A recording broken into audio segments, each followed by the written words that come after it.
आज सूर्या डायरी में हम आपको ले चल रहे हैं कुशीनगर के उस अध्याय में जिसने राजनीति ही नहीं, एक पूरे परिवार की जिंदगी बदल दी। हम चर्चा करने जा रहे हैं 1980 में इंदिरा गांधी सरकार में तत्कालीन रक्षा राज्य मंत्री के पद पर रहे कुंवर सीपीएन सिंह की। सीपीएन सिंह की 1989 के लोकसभा चुनाव के दौरान हत्या कर दी गई थी। पीछे दिख रहा है राज परिवार का मुख्य द्वार, जो सिंह द्वार के रूप में जाना जाता है। इस द्वार के ठीक पीछे ही वो हवेली है जहां पर सीपीएन सिंह की हत्या हुई थी। वर्ष 1989 में लोकसभा चुनाव का मतदान हो चुका था।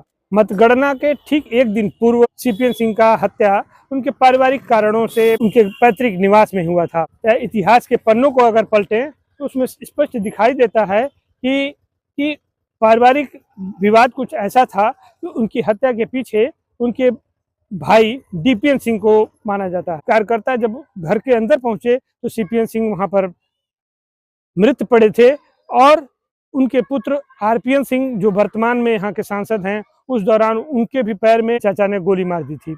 नहीं, एक सूचना ऐसे मिली हुआ कि यहाँ गोली चली है। हम लोग आए तो ये पता लगा कि वो अंदर गोली चल रही थी और जब गोली की आवाज सुने तो ये लोग दौड़ के अंदर गए। मंत्री जी को जो लेकर उठा के आ रहे थे, तब तक जो भी वहां गया उसको गोली लग गई, जो भी गया उसको मार दिया। और मंत्री जी के एकमात्र पुत्र हैं कुंवर आरपीएन सिंह जी, उनको लगी थी। एक बच्चा उनके यहाँ नौकर था, उसको लगी थी और मेरे भाई को गोली लगी। जान बच गई, बस यही है। उसमें केवल मंत्री जी नहीं रहे और बाकी लोग सब इलाज हुआ, स्वस्थ हो गए, चले गए। ये घटना हुई थी। दूसरे दिन मतगणना थी। चूंकि सांसद प्रत्याशी कुंवर सीपीएन सिंह की हत्या हो चुकी थी, इस गम में कोई कांग्रेस का कार्यकर्ता देवरिया में होने वाली मतगणना में शामिल नहीं हुआ और उस चुनाव में बालेश्वर यादव ने विजय हासिल की। घटना के बारे में तमाम तरह की बातें हुई, बहुत सी चर्चाएं चली। काफी लोग इस घटना को अब भूल भी चुके हैं, लेकिन राज परिवार आज भी उस सदमे को नहीं भुला सका है। महाविद्यालय की शिक्षा के बाद पत्रकारिता क्षेत्र की एबीसीडी सीखने के क्रम में मैं था कि उसी दौरान राजनीतिक क्षेत्र से जुड़ा यह महत्वपूर्ण घटनाक्रम हुआ था।